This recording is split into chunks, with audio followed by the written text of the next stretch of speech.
Hello and welcome to a tribe called Health. The tribe convenes weekly for a roundtable discussion on all things health, fitness, and sustainable living. We're about to get started, but first, a disclaimer. The information on this broadcast should not be considered medical or legal advice. If you need medical or legal advice, speak to a doctor or a lawyer. If you are a doctor or a lawyer, get in the tribe. On today's show, we are doing a very special question and answer session here. So we've got a number of questions picked out from people from our Facebook pages, YouTube pages, email, and all that good stuff. So we're going to go around and try and answer these things as well as we can and as quickly as we can. And in fact, we're going to set a timer that's going to buzz us when our time is up. So each question gets about 4 minutes. So here we go. First question from... this is from Brandy Thomas. This came in on my Facebook page. Did you set the timer? Hold on, I'm going to read the question first. Oh.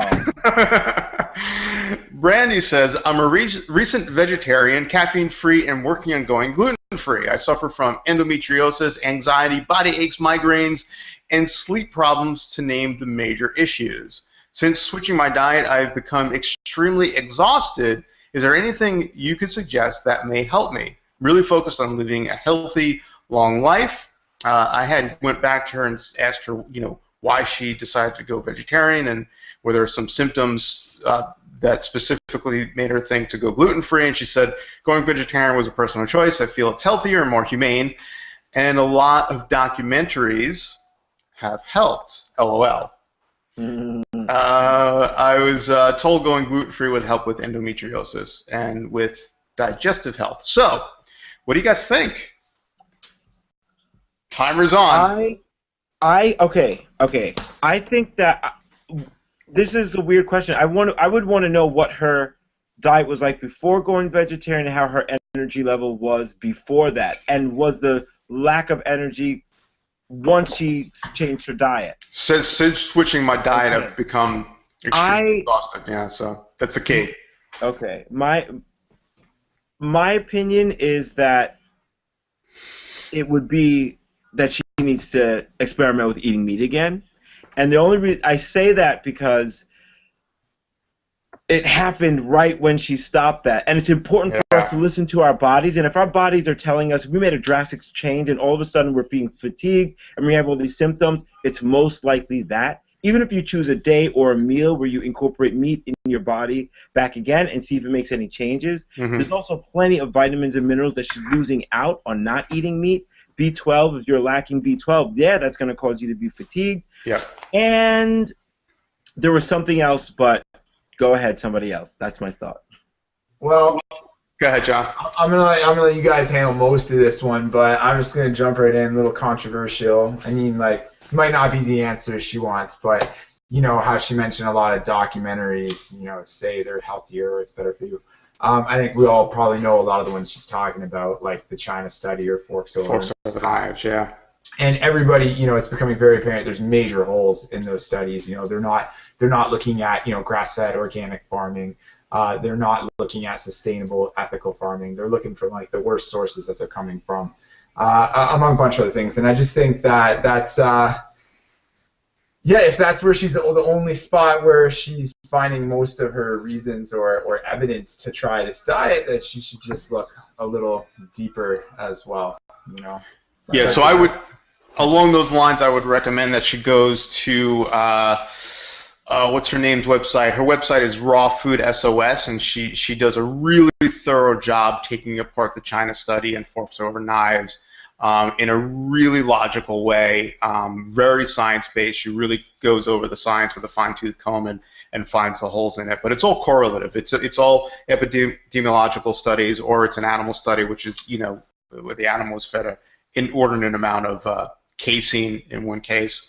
So there's a lot. But my take on it is, if you notice extreme fatigue as soon as you switch over to this new diet, then that's something definitely to consider. I totally and completely respect the decision to do that, particularly if you're trying to be more humane. I think it's why most people switch to a vegetarian or plant-based diet. My thought is, if you make the decision to source ethically raised, pasture-raised animals, you probably don't need so much of it. But if you make that decision to source ethically raised animals, now you're creating a shift and a demand for those types of meats, which is really making a much bigger difference than just opting out of the system altogether. Yeah.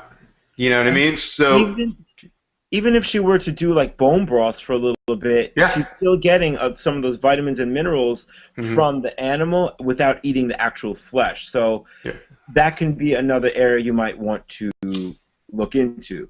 Yeah, I mean, this could also be, we could be talking about thyroid function, adrenal fatigue. We could be talking about not being able to absorb nutrients. So, there's a lot that can play into this, but the very first thing is make sure your diet is optimal for health. So that was a good finish, though. That was cool. I saw the thing ticking down, so I was like, I gotta get it. I gotta get this in. All right, you know what? Maybe I'll kind of prop that up here. I don't know. No, we still can't see it. Can't see it. All right, so I'll just. We got one here. So we're gonna answer one of Frank Haltz's many questions. Cool. Honored up, Frank. Thanks for spamming us, Frank. We love it. So he says, kettlebells. Let's hear about the bells. Good programs, how to start, what's an appropriate weight to start, how and where can I find myself a cheap set of kettlebells? Go. Very awesome question. So I'll jump right into that as the sex food and kettlebell expert here. Feel free to chime in. But first of all, what I would recently say right off the bat, great place to start. There's a DVD that just was released last month called The Pain-Free Kettlebell Method. And is that your giveaway? Sorry? Is that your giveaway? That is in our giveaway right now, actually. Nice. If people go to our website, we have a giveaway on for the next week where they win a copy of that along with the Z Health neural warm-up. So Pain-Free Kettlebell Method is designed by a Z Health master trainer named Jordan Vazina, and he's a wicked guy and he knows what he's doing, and I have seen this product and everything that he does, and it's all about learning the fundamentals in the absolute best progression with the right amount of warm-up drills and assistance drills, and that is my immediate go-to for someone who's looking to jump in by themselves. Otherwise, my next best answer on top of that is work with a certified kettlebell trainer, someone from the RKC, even someone from the AKC. I'm a GATSU certified, done the program many times. It's very close to the RKC in ways, and that's Russian Kettlebell Club for anyone who doesn't know. And I would say work with a professional, because kettlebells are a great tool, but they're dangerous. If you're not moving properly or you don't understand the movements, you can hurt yourself. It's not something that I recommend my clients do, on their own when they aren't sure what they're doing yet. And yeah, in terms of where you can get a pair of bells, that can depend where you are. If you need to have them shipped or not, it can be pricey. That's a tricky one depending where you are. Primalathletes.com has good ones. John, do you think people could be selling them on Craigslist used? You know what? That's true. I think I've gotten some used ones before as well. Rogue Fitness as well has a good source. In terms of cheap, you don't really want too cheap. Just to thoroughly answer your question there, Frank, kettlebells can be made a different way, and you want them designed properly where they fall on the wrist properly and they're made out of the right material. You don't want them to feel awkward in the grip position. You don't want them to break. So, that's how I would fully answer that at this point. If you guys have anything else to add in. He asked about a proper weight for him to start. Great question. I'm totally you can totally answer this with the appropriate amount. But when I started using kettlebells about 2 years ago, and I knew nothing about them, I started with a 30-pound. And that was good for me at that time because I was learning the technique. It was light enough for me to do good technique with, and it's a hell of a workout. So that was a good for me to start with. And that is about the right weight. Most kettlebells will come in kilos, and they'll usually be like for men starting with a 12 kilo or a 16, and that's about 25 pounds or 35 pounds. So at 30 pounds, you were right in the middle there. Typically, a lot of the men's novice categories, men are usually prescribed a 16-kilo kettlebell. I find starting with that or starting with a 12 till you've really got a good grasp of your form and then moving to 16, that's where men are going to start. So about 12 kilos. What about for women, Don, just in case? Yeah, women, it's normally 8 kilos to start. 12 kilos is when they start getting a little more competent in it. And yeah, so 8 to 12 for women, 12 to 16 for men, and then advance from there. Awesome. I have absolutely nothing to add to that conversation, but I will say, I guess it's safe to say that no one should be following Jillian Michaels' technique for That's kettlebells. great. You know what? For not knowing anything else about the subject except that is a world of knowledge. That's a world of knowledge. Yeah, please try not to follow some of the ludicrous things that Jillian Michaels, and don't buy the weight that she promotes, where the different weights slip in and 5 seconds. Dangerous. Wow, that was good. There you go. That was really good. With those kettlebells. Nice. I do have one quick addition to that. Actually, it's a question. Holy. You know what? I'll save it. But I was going to ask, what's your preference? Russian style kettlebell swings or American style? Russian style is shoulder height, and American style is up. Right? Russian style, I don't see a significant point to the American style at all. They lose the shoulder retraction. There's other movements that involve that range of motion, like the snatch or the high row. I'm going to go with Russian style all the way, unless you can give me a better reason why. So there's a quick answer. Cool. All right, awesome. Eric. All right. Next question is from Chad Eccles from Facebook, and his question is, how do we know when we are truly healthy? What are the factors or elements of our well-being? All right, so you guys mind if I tackle this? Go for it. I think you know you're healthy when you're normal. And what I mean by that is when your body is functioning the way it's supposed to function. So your digestive system is all cleared up, you have energy, you're waking up feeling great, you're not having breakouts on your skin, your joints don't hurt you, you're in a good mood. This is how you know you are healthy. It's from nobody else can tell you.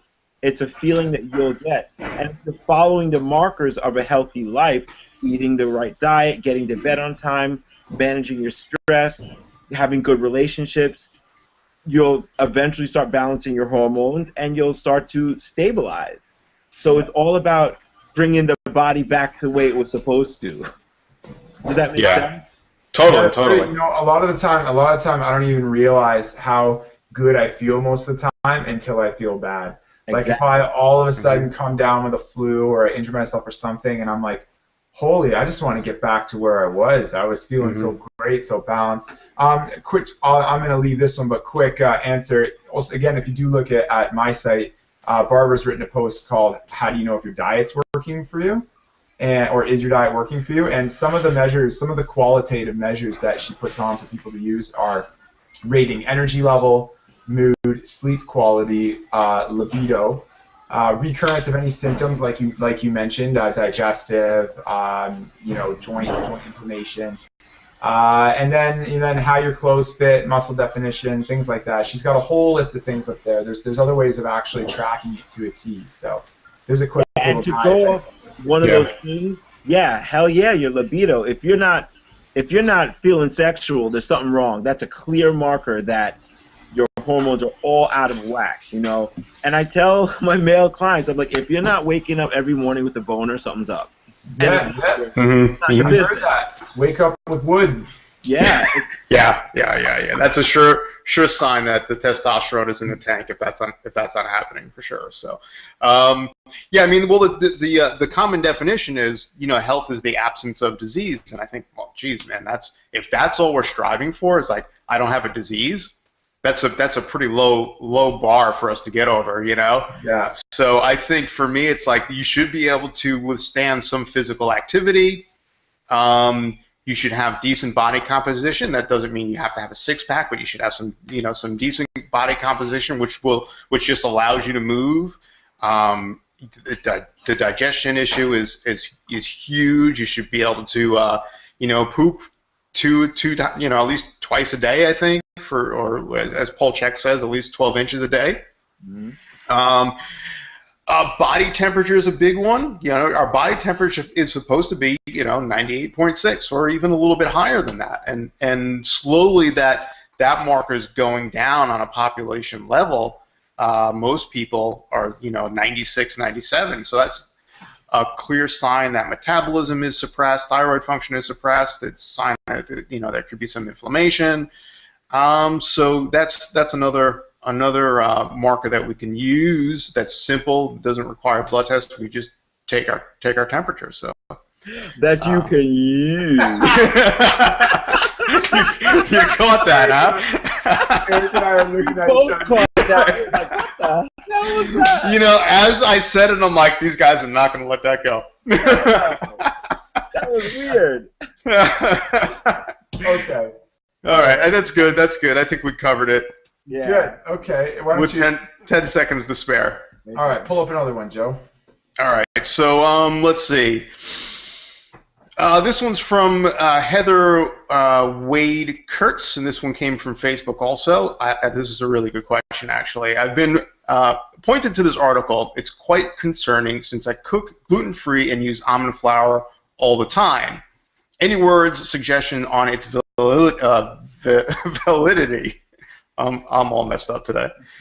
So the article that she links to is from Empowered Sustenance. It's a good And article. it's a really good article, and she goes, I think it's the 5 reasons to avoid almond flour, or why almond flour isn't so great. And she talks about a lot of the issues from the that they could be inflammatory. One of the big points that she brings up is that it's in a cup of almond flour, there's like 90 almonds, and so clearly you wouldn't sit down and eat 90 almonds. So my response to that was that it's legit, and it's something that I think we should definitely be concerned with if we're doing a ton of baking every week and using a ton of almond flour. It's definitely something to be concerned with. However, most recipes that I've come across and what I use, the most it calls for is a cup of almond flour. And that's going to be about 6 servings from the recipes that I've seen. That's, you're going to get like 6 muffins or a loaf of bread from that. So you're not really sitting down and eating 90 almonds. So that's something. And the recipes that I use, usually when I come up with a recipe, it's a mix of almond flour and coconut flour. Yeah. So I definitely favor coconut flour over the almond flour, but it's definitely something to be concerned with and watch out for. The article's legit, and I think it needed to be written, even though it's a tough one to get through. It's a great article, and I think that with any type of product or food that's been processed like that, you do need to consider how much of it are you legitimately eating. Like as you said, if a cup is like 90 almonds, right? Think about how many almonds you'd be able to sit down and eat, and that could go for really any type of food like that. Just like with everything, I think if you're making things like cookies and loaves of bread and stuff like that, just because we're paleo doesn't mean you can just snack on paleo cookies all day as well, right? Mm-hmm. I think that's important to consider. See, we don't use a lot of almond flour on the recipes on our site. I think we have like 1 recipe that uses it, and because we do find that Barbara and certain people don't respond to really eating many nuts well at all. So even eating, like as you said, the cup broken into 6 servings, she might still prefer to avoid it altogether. So depending what kind of balance your fats are in with like saturated versus polyunsaturated and your 3, your 6, all those things, the nuts may affect you differently. So we do tend to avoid it and use coconut flour. But in general, I do have a recipe or 2 that uses it, and that's because once in a while as a treat, I'm okay with eating a handful of cookies that are made out of a handful of almonds, but in general, that's not going to be part of my lifestyle. So if that's something that she's really heavily eating right now, maybe she should assess how that currently makes her feel, and if she tries playing with the ratios a bit and maybe backing off, seeing if she finds any improvement or not. Yep. Mm-hmm. And to go along with what you're saying, John, I think we need to treat paleo desserts just like we would treat any other dessert. It's just because it has healthier ingredients in it doesn't mean that it should be a part of your daily routine. You should treat it just like you do everything else, like at birthdays or special occasions every now and again.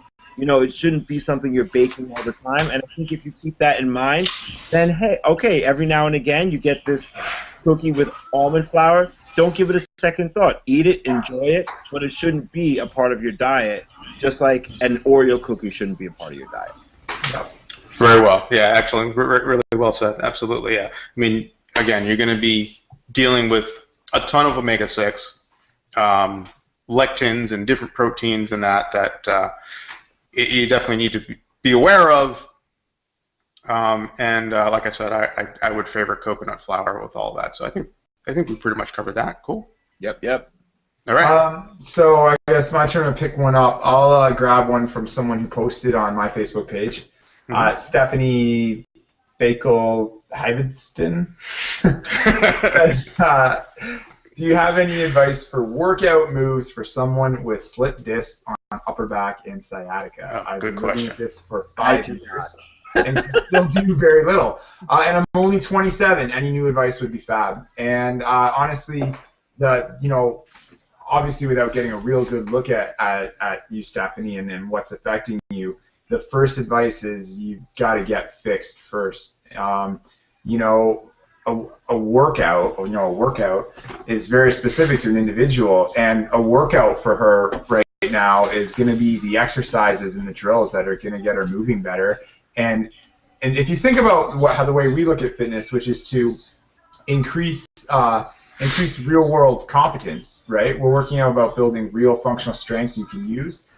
That's gonna for you right now, Steph. That's gonna involve strengthening your body to a point where you can, properly use it safely, and then advance in your exercise. So, I encourage you. Again, I feel like we push Z Health a lot lately, and that might be because they're awesome, and it might be because we pay a lot of money to train through them. But Z Health is a great place to start if you can find a Z Health trainer in your area. Otherwise, there will be various degrees of fitness professionals who can help you, rehab properly and recover. But the first priority is moving normal and moving well. And I'm sure that there are various exercises you can safely do within your means, but you'll have to have a professional assess that and go through them with you. Without getting a better look at you, that's the best advice I can do is just don't worry so much about how intense your workout is. Worry about fixing yourself and being able to move with a better level of quality and intensity. Yeah. Right. And things that are kind of common with our answers, and with that answer there, John, is that none of this is one size fits all. It's all tailored to you. We can't tell you what's going to work well for you. Only you can do it. And I think a lot of people have that mindset that I'm going to follow this diet or this exercise that everybody else is doing. They're getting these fabulous results. And then they wonder why it's not working for them, and then they keep beating at it. It's because you're different. Everybody's different, and it's gonna react to you differently. So you have to go and think of your intuition, your mind, and really go back internally to your body and how you're feeling. Who's got the music playing in the background? Yeah, Joe, you got something playing in the background? Oh yeah, I don't. It might be the neighbor next door. Is it really loud? It's all right now. Some chick was singing while John was giving his detailed answer. All right, Eric, pull us up a new question. Okay, here we go. The food coach, Jennifer Brewer, I think that's how it is. Thoughts on low carbing? There are so many primal paleo people conflicted whether or not low carbing is good thing. All right. Jump on it, Joe. I've got a few things to say about this. Right. There's definitely a therapeutic dose to a low carb or ketogenic diet. If you've got, for like instance, for someone with MS, a ketogenic diet could really be a tremendous help, and could literally help someone recover from that. For weight loss, it's been shown in the literature to be really effective. It's going to be effective for things like insulin resistance and type 2 diabetes. That said, it is not meant to be a long-term strategy. And it probably is not the best choice for most people. It's a stress. It definitely will create stress in the body to be too low carb for too long. It will definitely downregulate the thyroid. The thyroid needs glucose and needs insulin to function properly. And so if you're too low carb for too long, that is definitely going to suppress your thyroid. Another thing that I had noticed with people is that once you have success with a very low carb diet, and then you kind of go back to a regular diet and then go back to a low carb diet, that low carb diet doesn't seem to work again. And that's just anecdotal, but it doesn't seem to work as well a second time for a lot of people. So again, I think there's a therapeutic use for it, just like any other diet. You know, I think you've got to really consider again, look at things holistically and say, what else am I throwing out of whack by restricting carbohydrates too much? So sounding like how you don't support exactly a long-term low-carb diet. Do you have anything to say about carbs in general? Are they all the same? When you say people should have a certain amount of carbs, what kind of carbs are you talking about? What are some food sources? Well, I think it's going to be different for everyone, but I don't think carbs are anything at all to be feared.